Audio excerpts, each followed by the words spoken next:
بسم اللہ الرحمن الرحیم الحمدللہ وحدہ والصلاة والسلام علی من لا نبی بعد اما بعد اعوذ باللہ من الشیطان الرجیم بسم اللہ الرحمن الرحیم وتعاونوا علی البر والتقوى صدق اللہ العظیم اللہم صلی علی محمد وعلی آل محمد کما صلیت علی ابراہیم وعلی آل ابراہیم انکا حمید مجید اللہم بارک علی محمد وعلی آل محمد کما بارکت علی ابراہیم وعلی آل ابراہیم انکا حمید مجید۔ ہر قسم کی حمد و ثنا اللہ وحدہ لا شریک کی ذات کے لیے، اور کروڑہ درود و سلام امام الانبیاء جناب محمد الرسول اللہ صلی اللہ علیہ وآلہ وسلم کی ذات اقدس پر۔ مختصر حمد و ثنا کے بعد، جیسا کہ پہلے بھی بتایا گیا کہ جو سوالات کا سلسلہ ہوگا وہ سورۃ الکہف کے ترجمہ میں سے ہوگا، تو جو سوالات کیے جائیں گے ان میں سے یہ تقریباً 31 سوالات ہیں، اور 3 صحیح سوالات کے جواب دینے والے کو انعام دیا جائے گا۔ تو سورۃ کہف سے متعلق پہلا سوال یہ ہے کہ سورۃ الکہف کی آیات، رکوع اور یہ سورت مکی ہے یا مدنی ہے؟ سورۃ الکہف مکی سورت ہے، اس کی 110 آیات اور 12 رکوع ہیں۔ دوسرا سوال، سورۃ الکہف کا شان نزول کیا ہے؟ شان نزول یا وجہ نزول ایک ہی چیز ہے کہ کس وجہ سے اس سورت کو نازل کیا گیا۔ نبی مکرم صلی اللہ علیہ وآلہ وسلم نے جب مکہ میں اپنی نبوت کا اعلان کیا تو ابتدائی دور کے اندر نبی مکرم صلی اللہ علیہ وسلم کی طرف اتنی توجہ نہ دی جاتی، بلکہ جہاں کہیں نبی مکرم صلی اللہ علیہ وسلم دعوت توحید دیتے تو آپ کا مذاق اڑایا جاتا۔ پھر وقت گزرتا گیا، پھر آپ صلی اللہ علیہ وسلم کا یہ کو مذاق کرنا یہ تکلیف میں بدلتا گیا۔ پھر مشرکین مکہ نے ارادہ کیا کہ کیوں نہ ہم نبی صلی اللہ علیہ وسلم کا امتحان لیں، تو پھر اس وقت مکہ سے 2 لوگ مدینہ یہودی علماء اکرام کے پاس گئے اور ان سے کہا کہ ہمیں کوئی ایسی چیز بتلا دیجئے جس سے پتہ چلے کہ یہ اللہ کے نبی ہیں۔ تو اس وقت 3 سوالات لے کر نبی مکرم صلی اللہ علیہ وآلہ وسلم کی طرف آئے تھے۔ ایک تو روح کیا چیز ہے، جس کا ذکر سورہ بنی اسرائیل میں گزر چکا، اور سورۃ کہف میں 2 قصے ہیں جو سوالات کے جوابات میں ہیں۔ ایک، اصحاب الکہف کون شخص تھے، اور ذوالقرنین کون شخص تھا۔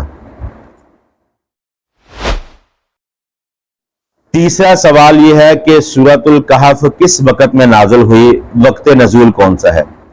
سورۃ الکہف جو ہے یہ نبوی تیسرا دور ہے۔ یہ دور 5 نبوی سے لے کر 10 نبوی تک چلا، اور اس دور کے اندر نبی صلی اللہ علیہ وسلم نے اپنی زندگی کا سخت ترین دور دیکھا، کیونکہ اسی دور کے اندر حضرت خدیجہ الکبریٰ رضی اللہ تعالی عنہا کا انتقال ہوا، اور اسی طرح نبی مکرم صلی اللہ علیہ وسلم کے چچا ابو طالب کا انتقال ہوا، جو اسلام تو قبول نہ کر سکے لیکن دین اسلام کے لیے انہوں نے بہت زیادہ کوشش کی، نبی صلی اللہ علیہ وسلم کا ساتھ دیا، اور یہ نبوت کے تیسرے دور یعنی 5 نبوی کے قریب یہ سورت نازل کی گئی۔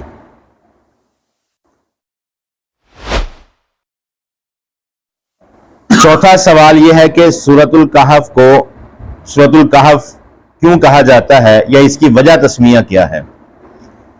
سورۃ الکہف کو سورۃ الکہف اس لیے کہا جاتا ہے کہ اس سورت کی 9ویں آیت میں اللہ رب العالمین نے اصحاب الکہف کا قصہ شروع کیا، جیسا کہ ام حسبت ان اصحاب الکہف، اس سورت میں اصحاب الکہف کا ذکر ہے، اس لیے اسے سورۃ الکہف کہا جاتا ہے۔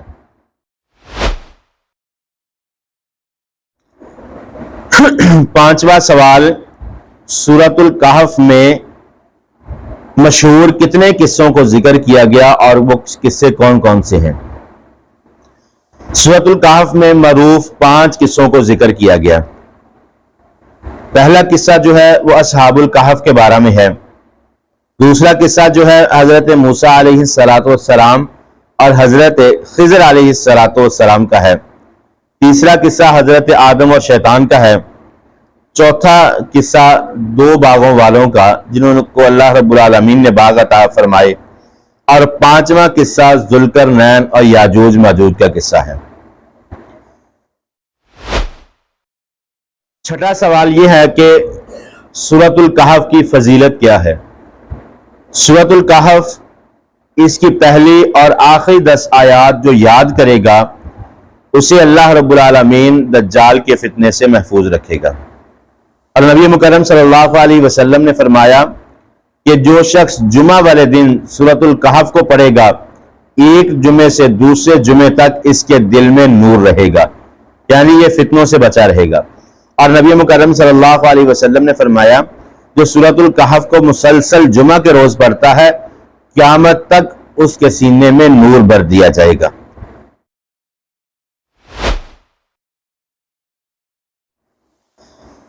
ساتواں سوال یہ ہے کہ اصحاب الکہف کی تعداد کتنی ہے؟ قرآن پاک میں اصحاب الکہف کی تعداد 3 قسم کی ذکر کی گئی ہے۔ ایک یہ کہ ان کی تعداد 3 تھی اور چوتھا ان کا کتا تھا۔ دوسرا یہ کہ اصحاب الکہف کی تعداد 5 تھی اور چھٹا ان کا کتا تھا۔ اور تیسری جو تعداد ہے اصحاب الکہف کی تعداد جو ہے وہ 8 تھی اور 9واں کتا تھا، اور یہ بہتر جو ہے وہ تیسرا آپشن ہے۔ 8واں سوال یہ ہے کہ اصحاب الکہف کتنی دیر تک سوئے رہے؟ اللہ رب العالمین نے سورۃ الکہف میں اس کا ذکر فرمایا کہ 309 سال تک اصحاب الکہف سوتے رہے۔ 9واں سوال یہ ہے کون 2 شخص تھے جو سوالات پوچھنے کے لیے مکہ سے مدینہ روانہ ہوئے، اور وہ سوالات کون سے تھے؟ نضر بن حارث اور عقبہ بن ابی معیط، یہ 2 لوگ تھے جو سوالات پوچھنے کے لیے مکہ سے مدینہ روانہ ہوئے، اور وہ سوالات یہ تھے کہ اصحاب الکہف کون شخص ہیں، ذوالقرنین کون تھا، اور روح کیا چیز ہے۔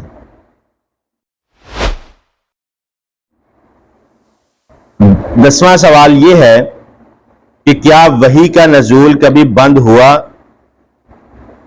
تو اس کا جواب یہ ہے کہ بالکل وحی کا نزول بند ہوا ہے۔ 11واں سوال یہ ہے کہ وحی کتنی دیر اور کس وجہ سے بند رہی؟ نبی مکرم صلی اللہ علیہ وسلم سے جب سوال کیا گیا، یہی سوالات جو پچھلے سوال میں گزرے ہیں کہ اصحاب الکہف کون شخص ہے، ذوالقرنین کون شخص تھا، اور روح کیا چیز ہے، تو نبی مکرم صلی اللہ علیہ وسلم نے فرمایا کہ میں کل اس کا جواب دوں گا، کیونکہ اللہ رب العالمین نے قرآن پاک میں فرمایا ہے کہ نبی صلی اللہ علیہ وسلم اس وقت تک نہیں جواب دیتے جب تک اللہ کا حکم نہ آ جائے۔ تو نبی مکرم صلی اللہ علیہ وسلم نے انشاءاللہ نہ کہا، اور انشاءاللہ نہ کہنے کی وجہ سے وحی کو بند کر دیا گیا، اور 15 دن تک وحی بند رہی، اور نبی صلی اللہ علیہ وسلم مسلسل بہت زیادہ پریشان رہے۔ ایک تو ان 15 ایام میں جو مشرکین مکہ تھے وہ مسلسل نبی صلی اللہ علیہ وسلم کو تکلیف پہنچاتے رہے، اور دوسرا یہ کہ وحی نہ آنے کی وجہ سے نبی صلی اللہ علیہ وآلہ وسلم پریشان تھے۔ 12واں سوال یہ ہے کہ کن لوگوں کے اعمال کو ضائع نہیں کیا جائے گا؟ اللہ رب العالمین فرماتے ہیں لا نضیع، ان لوگوں کے اعمال کو ضائع نہیں کیا جائے گا۔ کون سے لوگ ہیں؟ جنہوں نے نیک اعمال کیے، نیک اعمال کرنے والے کے اجر کو ضائع نہیں کیا جائے گا۔ 13واں سوال یہ ہے کہ جنت میں جو جنتیوں کو لباس دیا جائے گا وہ کس کپڑے کا ہوگا، اور جو جنت میں کنگن پہنائے جائیں گے وہ کس چیز سے ہوں گے؟ جنتیوں کو جو جنت میں لباس پہنایا جائے گا وہ باریک اور موٹا ریشم ہوگا، اور جو کنگن پہنائے جائیں گے وہ سونے کے کنگن ہوں گے جو جنت میں جنتیوں کو پہنائے جائیں گے۔ 14واں سوال یہ ہے کہ جب کوئی چیز اچھی لگے تو اس وقت اپنی زبان سے کیا ادا کرنا چاہیے؟ سورۃ الکہف میں جب وہ دو باغوں والوں کا قصہ ذکر کیا، اسی میں اللہ رب العالمین نے فرمایا جب کوئی اچھی چیز دیکھو تو اپنی زبان سے الفاظ ادا کیا کرو کہ ما شاء اللہ لا قوت الا باللہ۔ 15واں سوال یہ ہے کہ جو دو باغوں والوں کا قصہ ذکر کیا ان میں باغ کو کیوں تباہ کیا گیا؟ تو باغ تکبر کی وجہ سے، اور وجہ یہ تھی کہ اس نے کہا تھا کہ مالا و اعز نفرا، میرے پاس مال بھی زیادہ ہے اور نفری بھی زیادہ ہے، اس لیے میرا باغ تباہ نہیں ہو سکتا، اور اللہ رب العالمین کو یہ بات پسند نہ آئی تو اس کے باغ کو تباہ کر دیا۔ سورۃ الکہف میں اللہ رب العالمین نے مثالوں کو ذکر کیا، ان میں سے کوئی ایک مثال بتائیں۔ سورۃ الکہف کی 45 نمبر آیت میں اللہ رب العالمین نے ایک مثال کو ذکر کیا کہ جب آسمان سے بارش برستی ہے تو زمین پر جب پانی پڑتا ہے تو زمین سے ایک گھاس کا پودا نکلتا ہے، پھر وقت کے ساتھ ساتھ وہ پرورش پاتا پاتا یہ گھاس اتنا یعنی گاڑھا ہو جاتا ہے کہ ایک دوسرے کے اندر اس کی ٹہنیاں پھنس جاتی ہیں۔ پھر جب خشک سالی آتی ہے تو اللہ رب العالمین فرماتے ہیں کہ یہ گھاس سوکھ جاتا ہے اور اس کے چھوٹے چھوٹے ٹکڑے ہو جاتے ہیں اور ہوا کی وجہ سے یہ اٹھ جاتے ہیں، جیسا آپ نے اکثر پارکوں کے اندر دیکھا جب گھاس بڑھتی ہے تو اس کی ٹہنی ایک دوسرے کے اندر پھنس جاتی ہے، جب خشک سالی آتی ہے تو اس کے چھوٹے چھوٹے ٹکڑے ہو کر وہ ہوا کے ساتھ اٹھ جاتے ہیں۔ تو اس کے علاوہ دو باغوں والوں کی مثال اللہ رب العالمین نے ذکر فرمائی ہے۔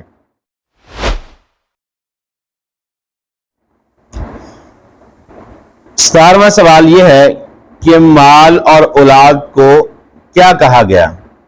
تو اللہ رب العالمین نے فرمایا المال والبنون زینت الحیات الدنیا، مال اور اولاد دنیا کی زندگی کی زینت ہے۔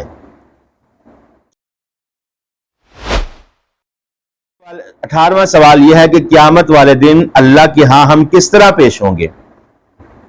تو اسی صورت میں اللہ رب العالمین نے فرمایا کہ جس طرح پہلی دفعہ تمہیں پیدا کیا گیا، یعنی تمہارے ختنے بھی نہیں ہوئے، تمہارے جسم پر کپڑے بھی نہیں ہوں گے، اور نہ تمہارے پاؤں میں جوتی ہوگی، نہ سر پر کوئی کپڑا ہوگا، اس حالت میں اللہ کے سامنے پیش کیے جاؤ گے۔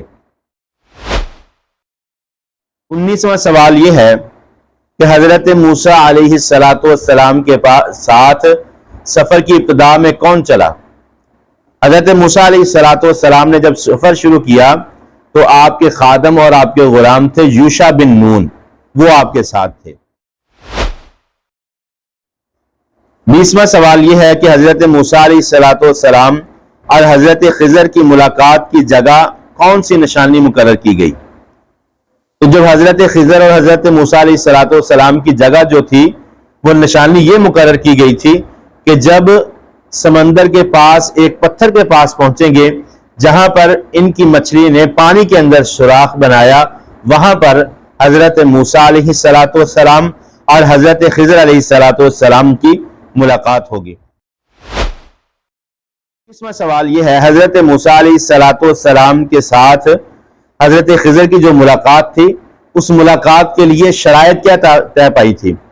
حضرت موسیٰ علیہ السلام نے جب ساتھ چلنے کا اور علم حاصل کرنے کا ارادہ ظاہر کیا تو خضر علیہ السلام نے کہا تھا کہ جب تک میں کسی چیز کے متعلق آگاہ نہ کروں آپ مجھ سے سوال نہیں پوچھیں گے، اور جو کچھ بھی دیکھیں آپ ان پر صبر کریں گے جب تک میں آپ کو بتلا نہ دوں۔ 22واں سوال یہ ہے کہ حضرت خضر علیہ السلام نے کشتی کو کیوں توڑا؟ تو حضرت خضر علیہ السلام نے ان لوگوں کی کشتی کو اس لیے توڑا کہ وہ غریب لوگ تھے، اور اگر وہ کنارے تک پہنچ جاتے تو وہاں وقت کا جو حکمران تھا وہ لوگوں کی کشتیوں کو پکڑ رہا تھا، تو یہ غریب لوگ تھے ان کی کشتی کو بھی پکڑ لیتے، تو اس لیے انہوں نے اس کشتی میں سوراخ کر دیا تاکہ یہ اس بادشاہ کے ظلم سے بچ سکیں۔ 23واں سوال یہ ہے کہ حضرت خضر علیہ السلام نے دو بچوں کی دیوار کو کیوں تعمیر کیا اور موسیٰ علیہ السلام نے اس تعمیر کے متعلق کیا کہا؟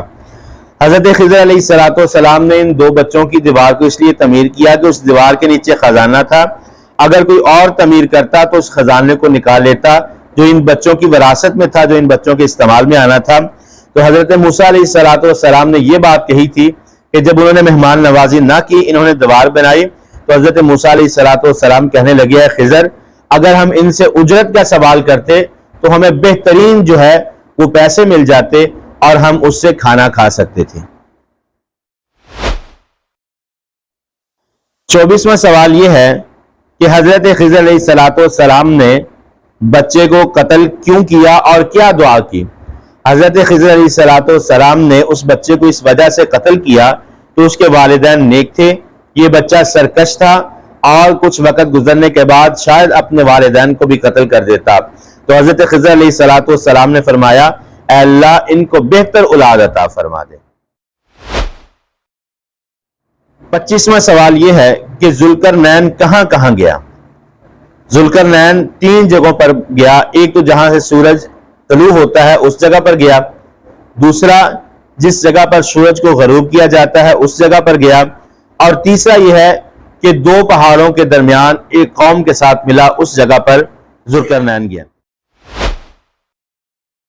26واں سوال یہ ہے کہ ذوالقرنین علیہ السلام نے دیوار کو تعمیر کرنے کے لیے قوم سے کیا مانگا؟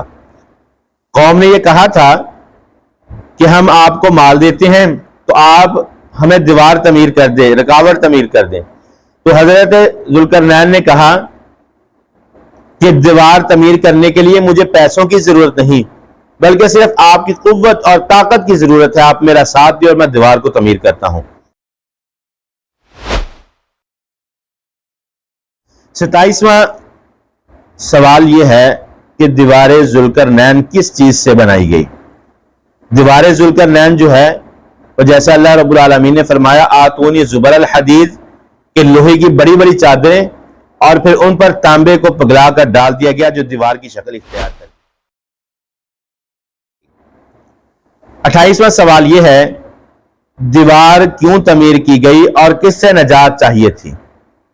دیوار اس وجہ سے تعمیر کی گئی کہ یاجوج اور ماجوج جو ہے وہ دنیا میں آ کر فساد کرتے تھے، ان لوگوں کو تنگ کرتے تھے، تو ان سے پناہ کے لیے دیوار ذوالقرنین کو تعمیر کیا گیا۔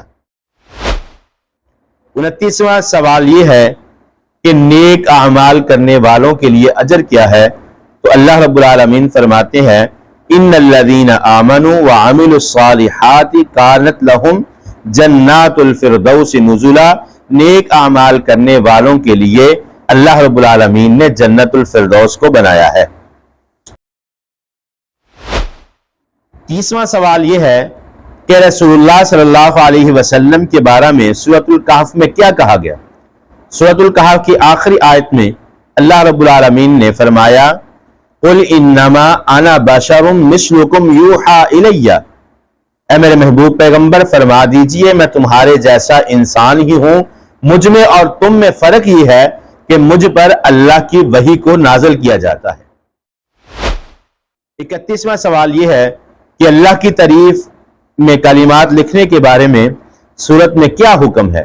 تو اللہ رب العالمین نے فرمایا اگر 7 سمندروں کے پانی کو سیاہی بنا لیا جائے تو ان سے اگر تعریفات لکھی جائیں تو اللہ کی تعریفات کے کلمات کو مکمل نہیں کیا جا سکتا، یہ سمندر ختم ہو جائیں گے، چاہے اس جیسے اور بھی سمندر کی سیاہی بنا لی جائے تو اللہ کی تعریفات کے کلمات مکمل نہیں کیے جائے۔